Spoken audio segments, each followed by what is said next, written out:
예, 오늘 우리에게 허락해 주신 하나님의 말씀입니다. 고린도전서 10장 13절 말씀입니다. 한 목소리로 봉독을 하겠습니다. 사람이 감당할 시험 밖에는 너희가 당한 것이 없나니 오직 하나님은 미쁘사 너희가 감당하지 못할 시험 당함을 허락하지 아니하시고 시험 당할 즈음에 또한 피할 길을 내사 너희로 능히 감당하게 하시느니라. 아멘. 지난주에 우리는 주기도문 강해 9번째로 우리가 우리의 죄를 용서한 것처럼 하나님께서도 우리의 죄를 용서해 주시기를 원하는 기도를 살펴봤습니다. 지난주를 잠시 되돌아 보겠습니다. 우리에게는 용서할 권한이 있습니다. 누가 나에게 지은 죄를 용서하는 것은 내가 할 일입니다. 나 아닌 다른 사람에게 지은 죄를 내가 용서할 수는 없습니다. 그건 월권입니다. 또 다른 사람이 하나님께 지은 죄, 사회에 지은 죄를 내가 용서할 수는 없습니다. 용서하자고 제안할 수는 있어도 용서할 권리는 내게 없습니다. 내가 용서할 권리는 오직 나에게 지은 죄만 적용됩니다. 우리는 모두 죄를 짓고 삽니다. 내가 남에게 실수할 때, 잘못할 때가 많고 또 빚을 질 때가 있습니다. 혹은 다른 사람이 나에게 잘못하거나 실수하고 빚을 질 때가 있습니다. 우리는요, 서로 신세를 지고 서로 아프게 하고 서로 상처를 주고 살아갑니다. 나는 전혀 아니라고 생각하지만 무의식적으로도 다른 사람에게 고통을 줄 때가 있습니다. 내가 누군가에게 고통을 주었다면 사과하고 용서를 구해야 합니다. 또 누군가 내게 사과하고 용서를 구하면 너그럽게 용납해 줄 수 있어야 합니다. 나도 잘못할 때가 많으므로 다른 사람이 내게 잘못한 것에 대해서 용서를 구하면 용서할 수 있어야 합니다. 용서를 구하지 않는다고 해도 용서할 수 있는 너그러움이 필요합니다. 믿음의 사람이니까 그렇게 하는 거죠. 그러니까 믿음의 사람이 세상에서 손해를 많이 보는 것 같습니다. 하지만 하나님이 보시기에는 결코 손해가 아닙니다. 왜? 하나님의 영광이 더 크게 나타나기 때문에 그렇습니다. 우리가 우리의 죄를 용서한다면 누군가 나에게 빚진 것을 내가 청산해주고 탕감할 수 있다면 하나님이 우리를 위로해 주십니다. 우리가 하나님 앞에 당당하게 하나님 내 죄를 용서해 주십시오 라고 구할 수 있고, 또 하나님이 그래 네가 다른 사람을 용서하는 것을 보니 나도 흔쾌히 너의 죄를 용서하겠노라 이렇게 말씀하십니다. 우리 신앙인들이요, 죄를 짓는 존재이기는 하지만 불신자와 다른 것은 서로 용서를 구하고 용서하며 또 하나님께 용서해달라고 구할 수 있는 존재이기 때문입니다. 우리는 하나님으로부터 용서를 받은 신앙인이기에 용서에 관해서 보다 더 높은 차원을 생각하고 행동으로 옮길 수 있습니다. 자, 이제 오늘은 주기도문 강의 10번째로 시험에 들지 말게 해달라고 간구하라고 가르치신 예수님의 가르침을 봅니다. 예수님이 가르치신 기도는 우리를 시험에 들게 하지 마시옵고 라고 말합니다. 공동번역에서는 우리를 유혹에 빠지지 않게 하시고 이렇게 번역을 합니다. 공동번역이 이 원문에 조금 더 가깝게 된 번역으로 보입니다.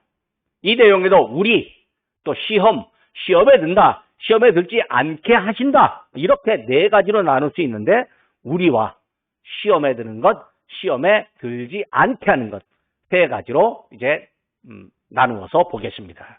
먼저 우리입니다. 이게 우리에 관해서는 제가 여러 번 이야기했습니다. 누군가에게 독점되지 않는 하나님 아버지, 그분의 자녀로서의 우리, 또 일용할 양식과 관련된 기도에서는 일용할 양식을 소유하는 소유권자로서의 우리, 또 일용할 양식을 매일 공급받는 수혜 자격으로서의 우리입니다. 또 하나님과 사람에게 죄를 짓는 우리이고, 또 나에게 죄를 지은 사람을 용서할 수 있는 우리이고, 하나님께 죄를 용서해달라고 간구하는 우리들입니다.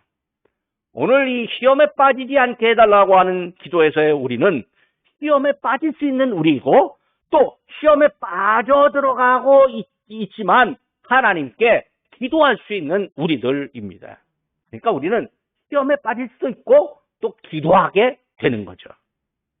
어떤 사람들은요, 믿음이 너무 좋아갖고 하나님을 오해합니다. 일단 하나님의 자녀가 되면 그 사람 뭔 짓을 해도 죄가 안 된다. 이렇게 말하는 사람이 있습니다. 일단 하나님의 자녀가 되면 하나님이 그 사람을 절대로 시험에 빠지지 않게 할 거다. 이렇게 말하기도 합니다.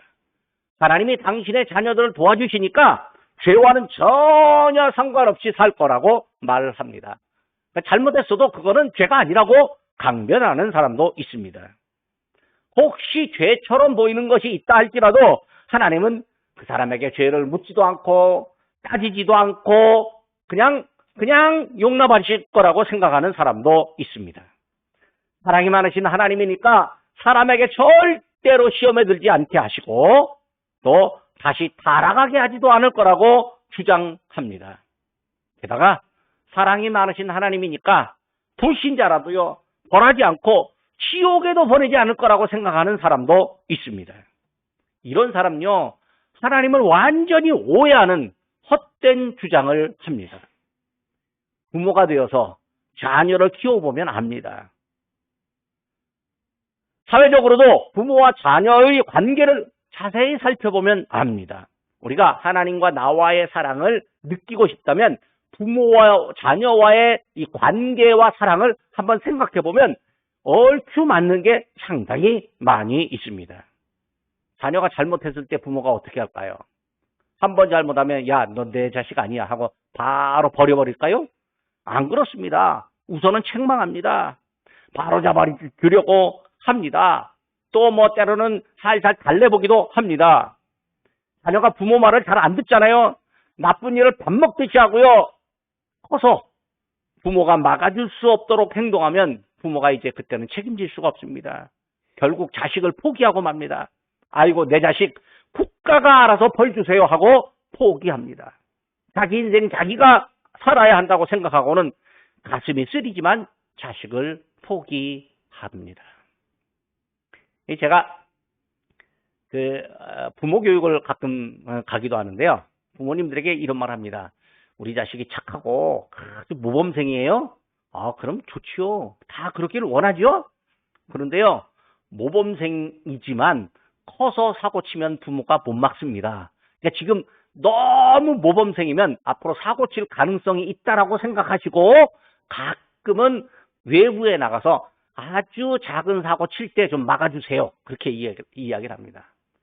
근데 지금 사고 치고 다니는 아이들이 있습니다. 중2병이라고 하는데 중학교 2학년이 이게 몸은 크잖아요. 생각은 짧고 그래서 사고를 치면 중학교 2학년 엄마들은요 아주 그냥 이 스트레스 때문에 아주 견딜 수가 없답니다.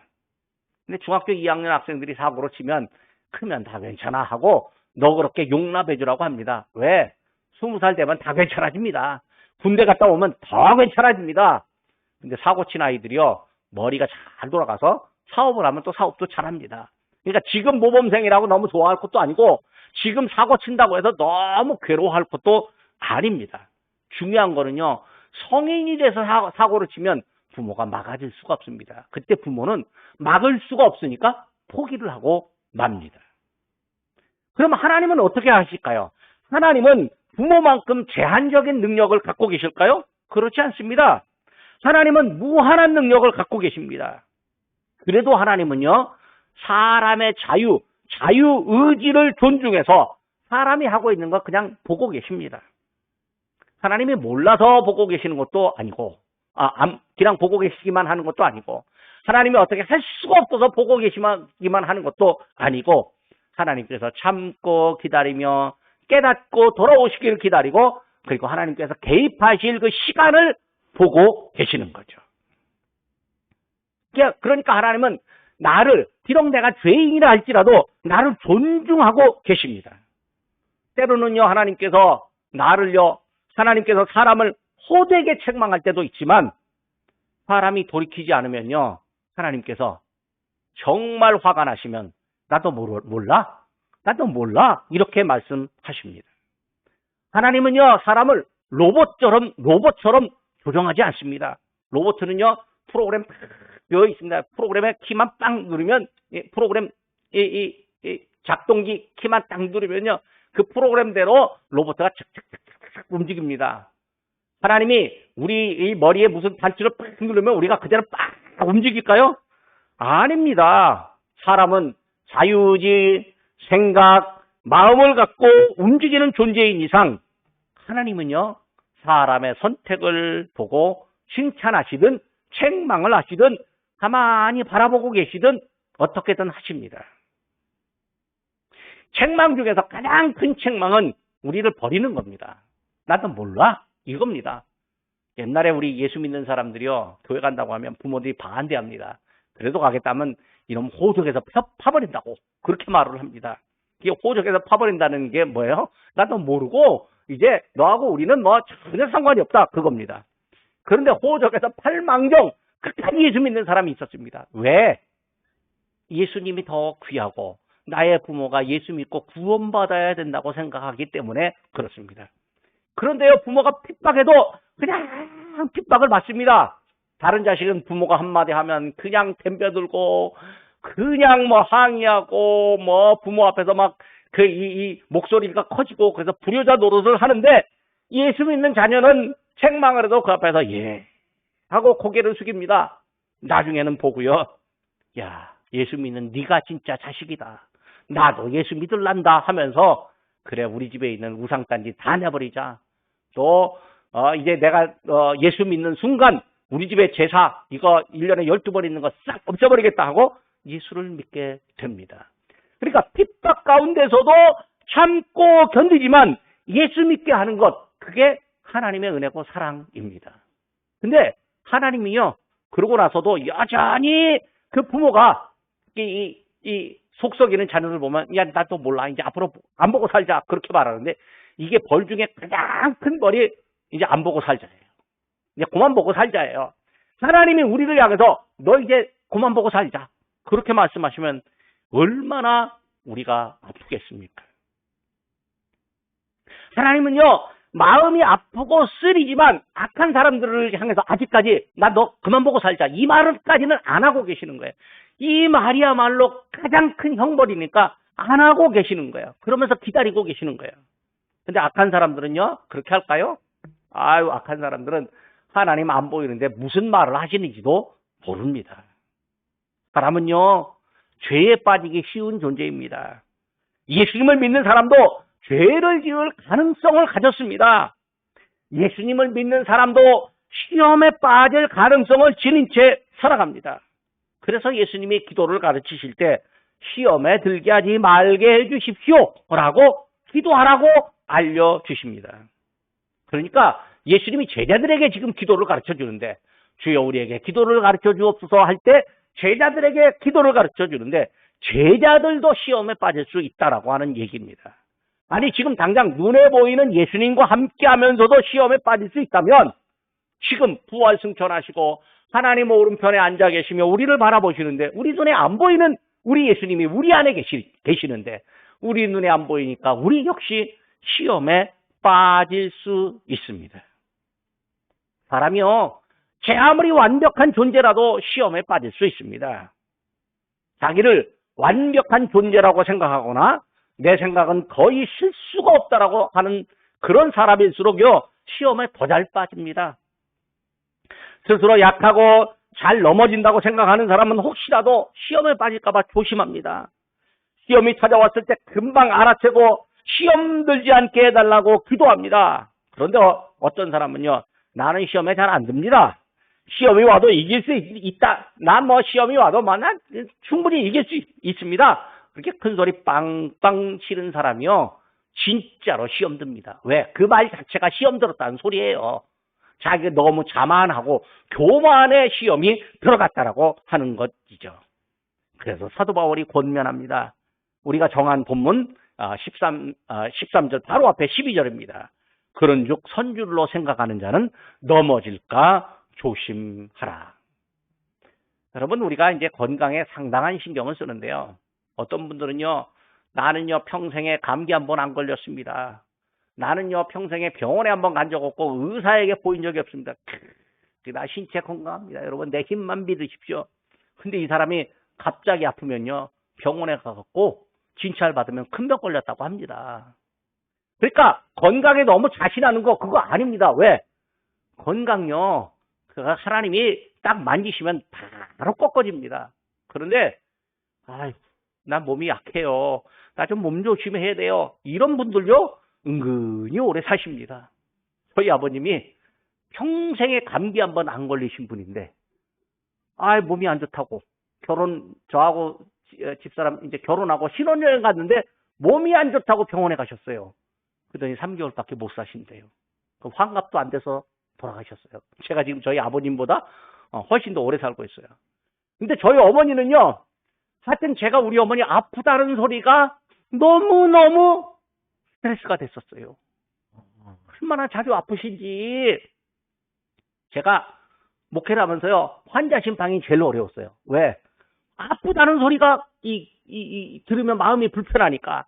물론 하나님의 은혜를 세게 받고 난 다음에는 환자 심방에 대한 두려움이 없어지고 환자에게 가서도 내가 치유 기도를 할 수 있었지만 저희 어머니가요 꼭 우리 아이들 수학 능력 시험 치를 때 전이면 꼭 병원에 입원하시는 거예요.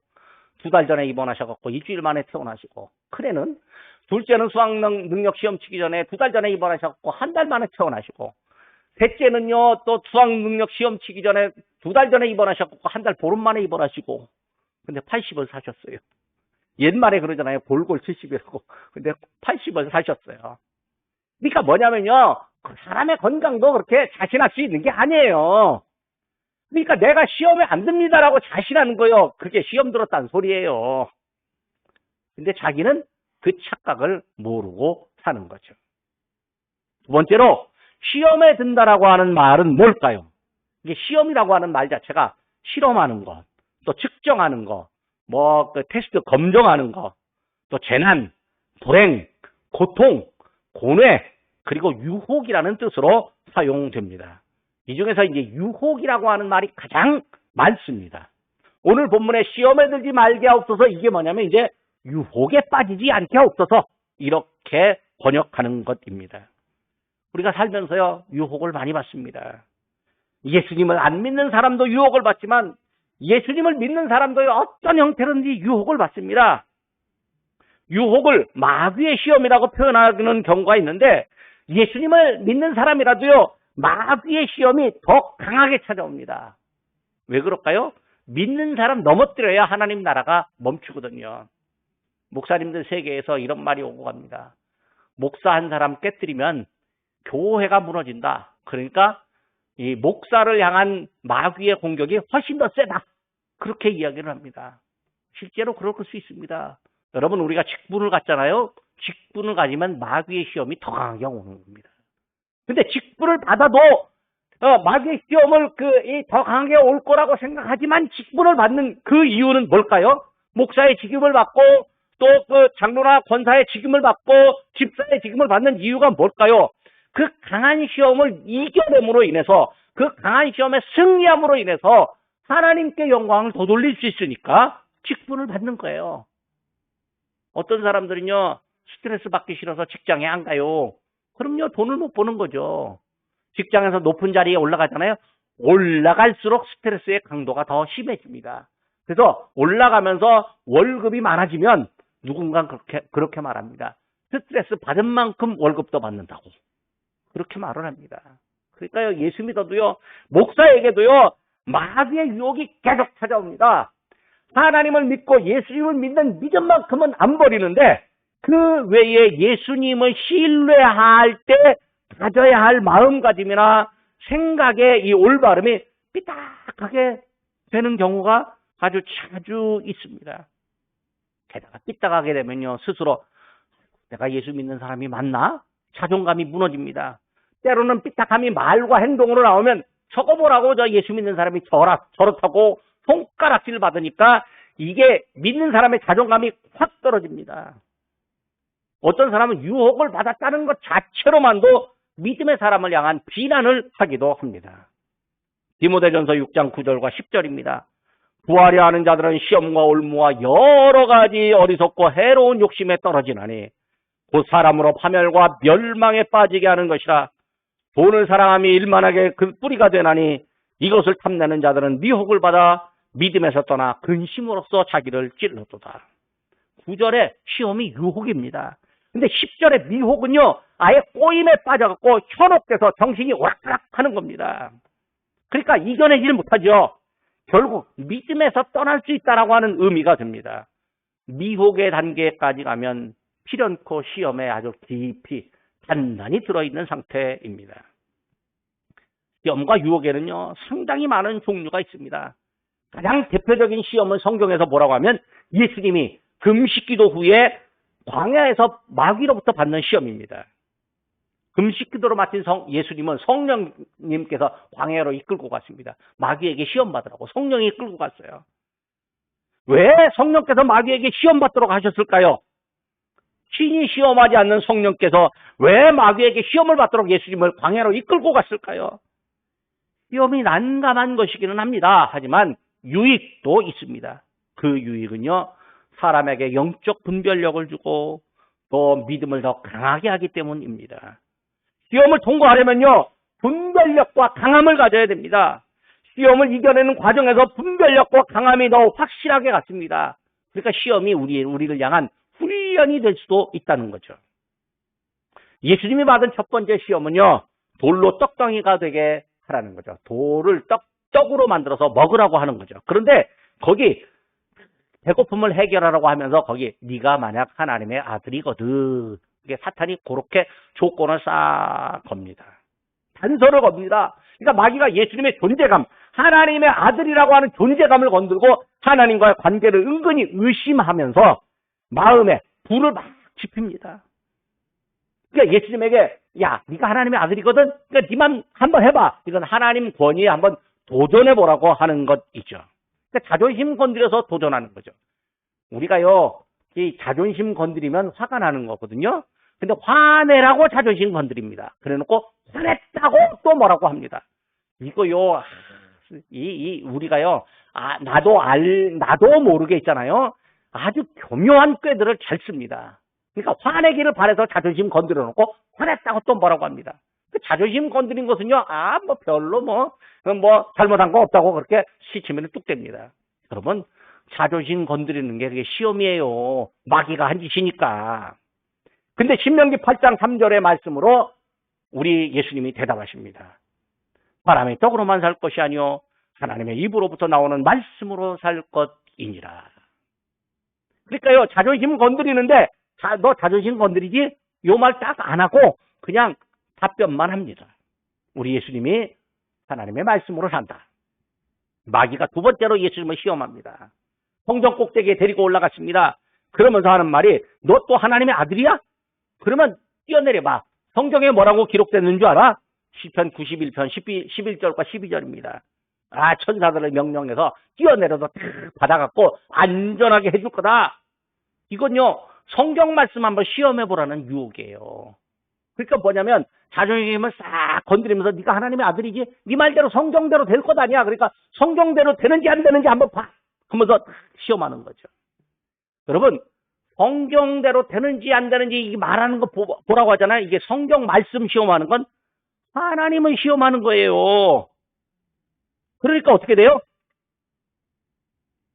우리가 말씀을 잘못 하다가 이 하나님 시험해요. 마가복음 16장에 보면 예수님의 제자가 뱀을 씹어도 괜찮고 독을 마셔도 괜찮다라고 하니까 야, 나는 뱀을 씹어도 괜찮고 독 마셔도 괜찮습니다 하면서 뱀을 진짜 씹고 독을 진짜 마시는 사람 있을까요?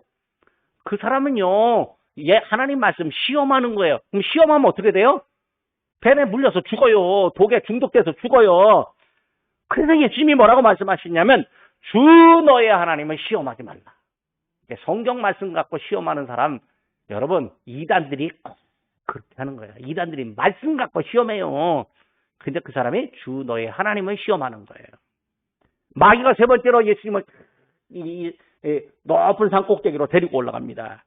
천하만국 영광을 보여줍니다.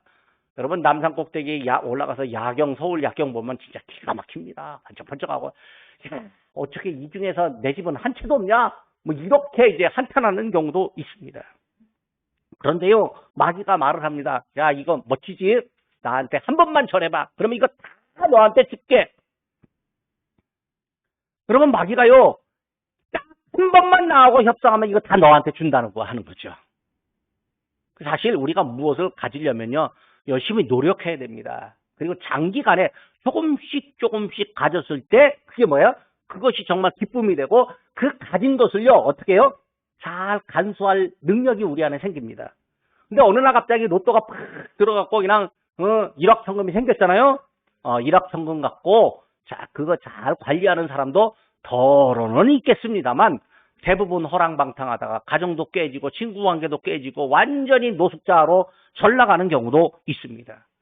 이게 마귀한테 한번 절해갖고 마귀가 줬잖아요. 그럼 마귀가 그래 너 그거 갖고 잘 먹고 잘 살아 이렇게 할 줄 아십니까? 절대 안 그렇습니다. 내가 너한테 줬지. 그러면 이제 넌 내 말대로 해야 돼. 넌 내 하수인이 돼야 돼. 이렇게 말하는 거죠. 피전코 내 하수인이 돼서 내 맘대로 한번 해봐라. 왜? 네가 나한테 얻었으니까 내 뜻에 따라줘야지. 근데 이제 마귀에게 자기는 마귀에게 복종한다고 생각 못하고 야 내가 가졌지.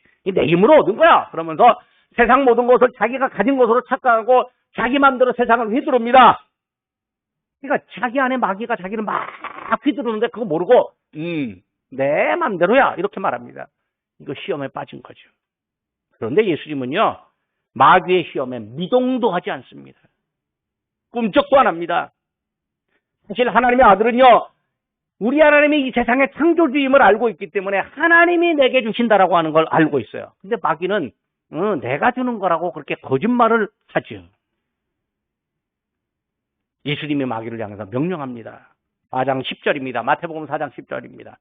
사탄아 물러가라. 기록되었을 때 주 너의 하나님을 경배하고 다만 그를 섬겨라. 예수님이 시험을 이겼습니다.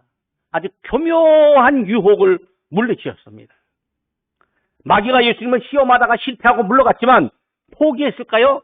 결코 아닙니다. 예수 믿는 사람들을요, 지금도 마귀는 계속 시험합니다. 예수님께 했던 시험과 똑같은 방법, 똑같은 모양으로 시험합니다. 신자로서의 자존심을 건들기도 하고요. 하나님을 시험하게 만들기도 하고요. 세상의 것을 공짜로 가져서 위세를 한번 부려보라고 기회를 줄 테니까 나한테 한 번만 절하라고 그렇게 시험합니다. 신자 한 사람을 유혹하려다가 실패하면 포기할까요? 아닙니다. 다른 사람에게 접근합니다. 또 접근하다가 실패하면 가만히 있을까요? 아닙니다. 방법을 바꿉니다. 그러니까요. 우리가 사는 게 우리는 늘 유혹을 받고 시험에 빠질 수 있는 대상이라고 하는 거죠. 마귀가 우리에게 어떤 시험들을 또 가져다 줄까요? 할 수 없이 많습니다. 사람이 사는 형태가 비슷비슷한 것 같습니다. 그러나 환경과 배경과 살아가는 과정이 조금씩 다릅니다. 그러니까 시험의 종류를 열거하고 그거를 사례를 말하라면요. 1시간에 하나씩 말해도 다 부족합니다.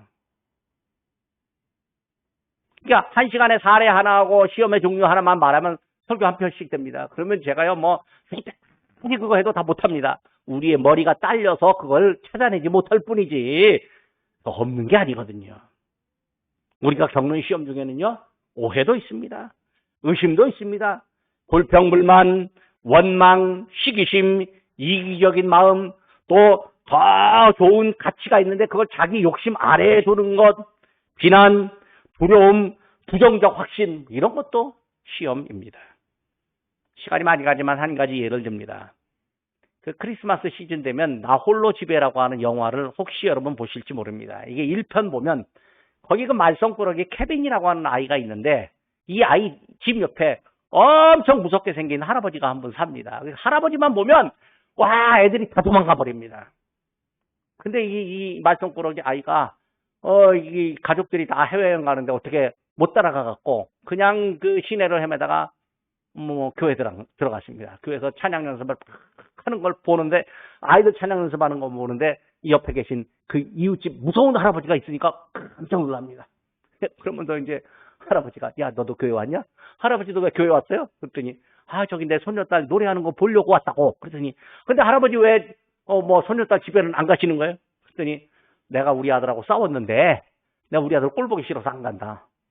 아이 할아버지 아들이면 봐야 되지 않겠습니까? 그런데 내가 우리 아들하고 만나면 또 싸울까 봐 겁나서 못 간다고. 그러니까 이 꼬마가 하는 말이 뭐라고 하냐면 우리 집에 지하실 있는데요. 되게 무서울 것 같아요.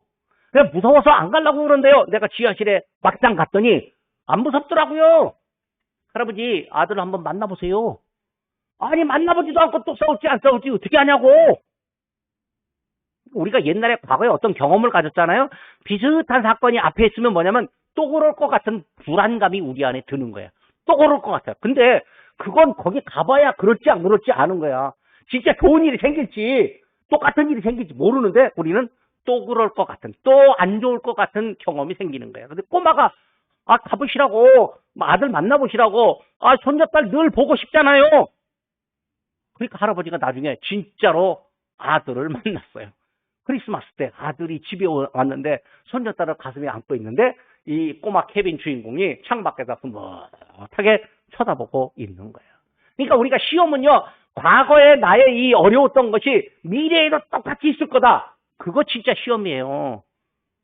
교회 안 나가는 사람들이 대부분 이런 시험에 들었어요. 내가 교회에 가서 시험 받았잖아요. 그러니까 다른 교회라도 가면 또 시험 들까 봐 교회를 안 가는 거예요.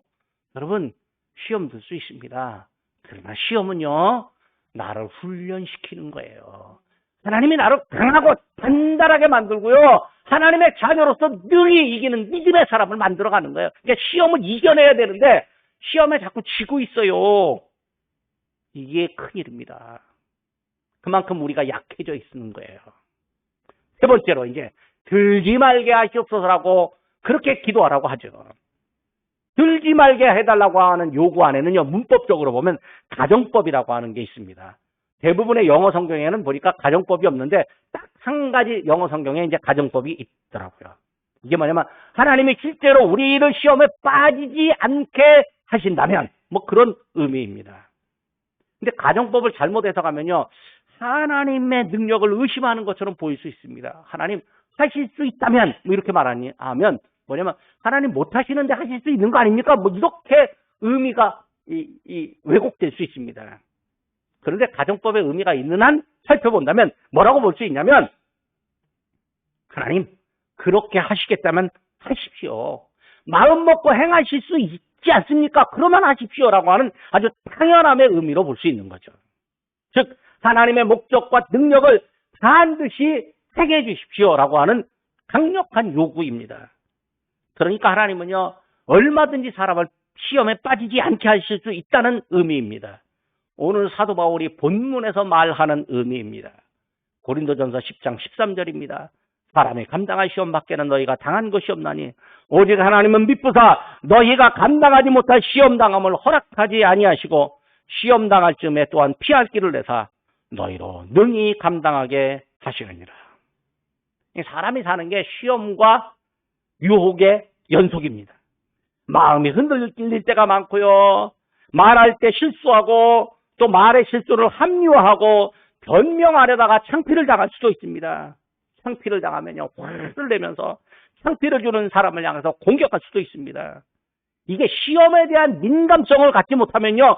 시험인 줄도 모르고 그냥 넘어갑니다. 그냥 우리가 그냥 무덤덤해지는 거죠. 그러니까 우리가 시험에 대한 민감성을 가져야 됩니다. 어느 상황이든지 어떤 상황에 대처하는 자기 마음을 살펴야 시험이 찾아왔다고 하면 이겨내는 그 자기 마음을 가질 수 있는 거죠. 근데 우리를 시험에 들지 않게 하는 그 책임이 누구에게 있을까요? 종교개혁자 마틴 루터가 이렇게 말을 합니다. 새가 머리 위로 지나갈 수는 있지만 머리에 앉아서 둥지를 틀게 하면 안 된다. 이렇게 말합니다. 그러니까 우리의 생각과 우리 마음에 스쳐 지나가는 수많은 유혹, 시험들이 있는데 그것이 나를 망가뜨리게 하면 안 된다라고 하는 거죠. 나쁜 감정들을 피할 수도 없고 막을 수도 없고 그렇지만 악한 생각대로 나쁜 행동으로 나타내지는 말아야 하는 거죠. 이렇게 보면요. 시험에 빠지지 않게 되는 책임이 나에게 있는 것 같습니다. 마틴 루터의 말을 보거나 또 교회 안에서 시험 든 사람 보면 우리가 그러면 아이고 또 시험 들었네. 그렇게 말합니다. 그러니까 나무라는 분위기를 보면요. 시험 안 빠지는 건, 시험에 들지 않는 건 나에게 책임이 있는 것처럼 보이기도 합니다. 그런데 예수님의 기도를 보니까요. 우리를 시험에 빠지지 않게 하옵소서 이렇게 기도하라고 해요. 그러니까 시험에 빠지지 않게 되는 책임이 나에게도 있지만 동시에 시험에 빠지지 않도록 도와주시는 분이 우리 예수님인 거죠. 시험에 빠질 때 건져주시는 분 우리 하나님인 거죠.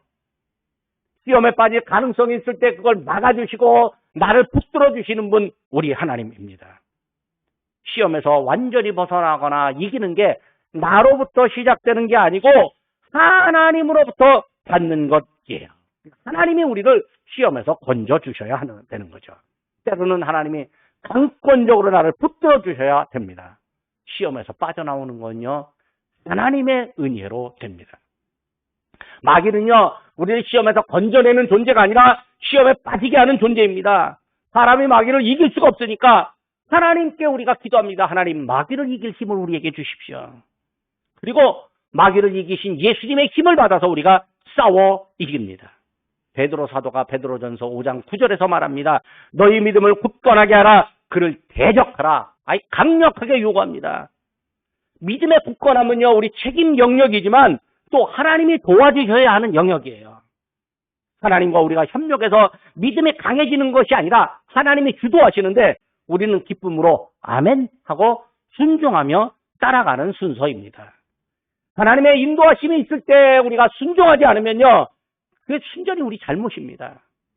순종하지 못한 것이 우리 책임이고 우리가 질책을 받고 대가를 치러야 하는 일입니다. 교회 안에 권면이 있으면요. 하나님이 그 권면을 통해서 인도하시는데 우리가 고집이 세갖고요. 싫어요, 안 해요 하면 그건 그 사람 책임인 거예요. 권면 안 하면 안 한 사람 책임이겠지만 권면을 안 듣는 사람 책임인 거예요. 마귀의 시험을 분별하고 시험으로부터 이기는 것, 우리의 책임이 있는 것 같지만 하나님의 영역이 거기 안에 있고 하나님의 책임, 하나님의 도우심이 우선입니다. 우리의 책임은 아주 미미하고 하나님의 책임은 엄청 큽니다. 그러니까 우리가 그 엄청 큰 이 하나님의 은혜를 받아서 살아가고 있다는 거죠. 우리가 시험을 이기는 힘을 내가 만들어낸다고 착각하면 그건 마귀의 시험에 빠지는 거죠. 반대로 우리에게 또 시험에서 헤어나올 힘이 없으니까 우리는 아무 책임도 없습니다. 그냥 난 모르겠습니다. 이것도 시험에 빠진 거예요. 왜? 나도 하나님의 은혜에 반응해야 하기 때문에 그렇다는 거예요. 우리 책임에는요. 아멘으로 응답하고 시험에 빠지지 않고 이기게 해달라고 기도하는 간구가 우리 안에 있어야 합니다. 기도하겠습니다. 저희의 생명을 창조하시고 잃어버린 생명을 회복하시는 하나님 아버지, 죄인에게 새로운 생명을 얻게 하시고 더 풍성하게 얻게 하시려고 예수님을 보내주시니 감사합니다. 이 땅에서 받는 수많은 유혹과 환난과 고난이 저희를 시험하고 있습니다. 저희가 알고도 시험에 들고 모르고 시험에 빠지는 적이 많습니다. 예수님이 받으셨던 시험처럼 자존심, 기적, 명예, 믿음의 왜곡, 세상의 소유를 추구하다가 믿음의 사람으로서 말하면 안 되는 것을 말하고 행하면 안 되는 것들을 행했던 저희들임을 고백합니다. 시험을 극복하고 물리치는 일에서 저희가 예수님을 닮게 하오 주옵소서. 예수님을 닮는 사람으로서 예수 그리스도를 증거하는 전도의 도구가 되게 하여 주옵소서. 세상에는 작은 일을 하고서도 서로 공을 다투는 일이 많습니다. 서로의 지혜를 겨루다가 얼굴을 붉히는 일이 세상에 많음을 저희가 합니다.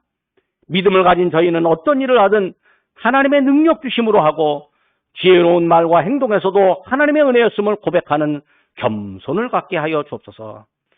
신앙인과 교회가 시험을 이기고 겸손하며 서로를 칭찬하는 모습에서 세상의 모범이 되게 하여 주옵소서. 세상의 모든 것이 주님의 소유임을 고백하면서도 주님 외에 다른 존재가 주는 것처럼 착각하고 찾아가 구했던 저희들입니다. 더 많이 가지려고 욕심을 부렸던 저희들입니다. 주여 저희를 감싸고 있는 욕심의 굴레를 벗겨주시고 시험의 울타리를 걷어내 주시옵소서. 주님의 생각을 품고 말하고 행동하게 하시고 시험에 빠지지 않도록 늘 간구하는 저희로 삼아 주옵소서. 시험에 빠지지 않기를 간구하라고 가르치신 예수님의 이름으로 기도드립니다. 아멘.